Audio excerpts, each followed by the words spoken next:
pounds. Now, some of these guys were already measured. So all the guys at the Senior Bowl were measured. We already know what their measurements are, right? Right. So, but Kyler Murray obviously wasn't at the Senior Bowl, so right. The only measurement we have is based off of the media guide, which is 5'10", 195. Now, I heard that he put on 10 pounds since well, we the do end have of the year. a record. His college guys said. Yeah, but his trainer says they measured him. I think at 5'9" and 3/4. Yeah, so this will be the official measurement, though.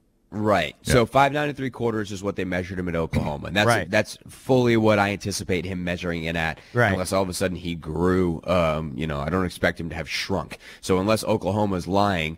That's what I expect them to be. It's going to be 5'9" and 3/4. The weight is the question. And honestly, I've heard more concerns from scouts and coaches about the weight than I have the height. Yeah. Because, Russell Wilson's 5'11" and is playing quarterback. You're going to tell me an inch is the difference between being able to play and not? Like, no. It's can you take hits? Can you withstand all that? Can you take the physical beating of what you might take as an NFL quarterback? And if you're only 5'9" and 3/4, 190, then the answer is probably not. But if you are 5'9" and 3/4 and 205, it's a big difference. That's a big difference. Yeah. But here's my question, because he has apparently put on the weight. I think I heard 206 is the number right now. Mm-hmm. Wow. How's he slow run? Him down. That's going to slow How's him he down. run? That's my question. So if he played at 190 in Oklahoma and got away with it in the Big 12, and all of a sudden is now playing in the NFL at 205, is he still a 4.3 guy? No. Because that's what he should run based off his tape. His tape is 4.3 tape. So we'll see how he runs. If he all of a sudden is 206 but runs a 4.56, that's going to give people some pause. Now, they run the same day they throw, correct? Yes, the on-field portion is all the same on Saturday. It's all the same day. Yeah, but still, if he runs a 4.5 and he's 205 and he throws well, I think at the end of the day it's probably more important to have that bulk. Yeah, I think it's a matter of where he goes then. Because if he is 205 and runs a 4.3, he's going to be a top 5 pick. Right, and obviously that involves someone trading up ahead of the Giants because we don't think any of the teams in the top 5 currently are going to be in the quarterback market other than seeing what kind of treasure chest they can get for a pick to draft a quarterback. But I think that ultimately, I can't remember who asked me this yesterday, but I was asked, do you think Murray winds up being the number 1 quarterback off the board and jumping Haskins? And the answer is yes. If he tests well, I think, because every scout, every coach I talk to says the tape is just unbelievable. And the more they study him, the more they get, and unless he's just a total turd in the interviews, then he'll be fine. He just didn't know what to say. That Dan Patrick thing was a one-off. What if Haskins tests well? What if Haskins works out, better than expected? I still don't see, Murray's got the higher ceiling. Haskins is a pocket quarterback. He's big, he's strong, he's got a good arm. Murray has the superstar potential. Yeah, and Murray is a known commodity, so you got ownership, pushes that are going to happen. And the electricity he has, it just jumps off the screen. And so ultimately you're going to take the risk on a guy who you think the possibilities are basically limitless. So we're not going to get him. So what duty are we going to get? Like Daniel Jones? Or Drew Lock. Say hello to Drew Lock. I don't want those guys. Pep Hamilton like Drew Lock. I know. I do like Pep. Well, tell me about Drew Lock. Why should I be excited about him? Just because he's big? Well, he's a really nice guy. I got to meet him a little bit in Mobile, and I was impressed with him as a kid and the way he handled the media and all that kind of stuff. But I was also impressed with how Mark Sanchez handled his press conference this year. He's got a really good arm. He is one of the top high school prospects to come out in the last couple of years. Just didn't really go for him at Missouri. His inaccuracy issues are there. He doesn't always process it correctly, and so there's a learning curve there at best. Could he get with the right NFL coach and be coached up? Yeah, I think so. But there's a lot He's Jared of risk. Goff. He needs a Sean McVay. Yes, that's the best case scenario. Yeah. But, he also could just be what we thought Jared Goff was with Jeff Fisher. Exactly. Yeah, he's not overly big. He's not. No, he's not. He's probably like 6'3". 6'2", 6'3". Yeah. I was walking with him in Mobile. Jones That's a giant compared to Murray, though.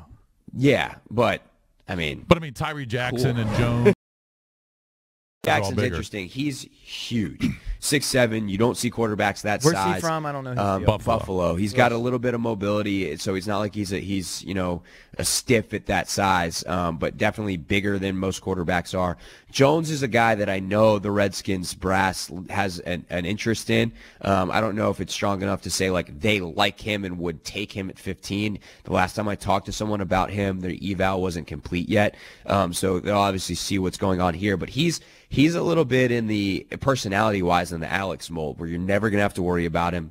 I like that. Really boring with us, but really good, apparently, behind the scenes. Like, after his press conference, I turned to J.P. Finley, this is in Mobile, and I go, that kid has negative moxie, which is not what you want in a quarterback, except for if he can turn on the moxie with his teammates and coaches, and he's just super boring in the media, which is apparently the case. Obviously, really, really well coached in college. David Cutcliffe is known as a guy who's terrific with quarterbacks, mostly based off the success with the Mannings, but ultimately a guy who's going to come in and be able to understand and process an NFL offense because he's played in a very similar type of offense in college. Craig, has anybody told you off the record or whatever, pulled you aside, any of the scouts, any of these guys that are evaluating players for the Skins, hey, you know what, we do like Murray? I've talked to a couple of Skins people about Murray, and ultimately, what do they say?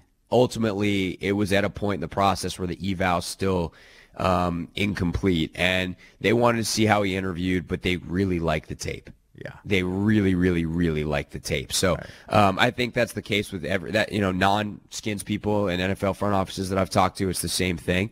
Where they want to talk to him because the Super Bowl stuff, and I mean, even to a point, the decision not being made to throw or not yet, like, get it together. You want to be the leader of a franchise. You want to be the leader of men. You want to be the face of a franchise. We can't have you all over the place. You need to get it together and be an adult. And he has not acted like a mature adult throughout this process, which might just be him getting bad advice. And, like, ultimately, it's not irreversible damage. If they sit down with him and it's like, okay, why did you decide this? Well, my agent said, or my dad said, or whatever. Then it's going to be like, all right, well, when you get in our building, we're in charge of you. Seahawk, if they didn't take a QB at 15, if they didn't, what position do you think they target at fit? Receiver or edge rusher or something else? I would say those two. I would throw safety in there too. I just don't think there's a safety that's going to be the right player there. Like, I don't think Deontay Thompson's going that high, and I think he's the first safety off the board as long as I'm not missing anybody.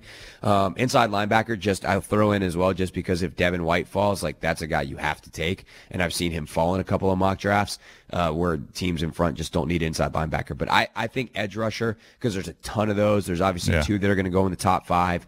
We'll see where Montez Sweat goes. But still, that leaves like Cleveland Farrell from Clemson, who could be available and would be a top 10 pick in any other draft, but there's 3 guys better than him. And so I think edge rusher is certainly a possibility. I think wide receiver is a definite possibility. They need playmakers.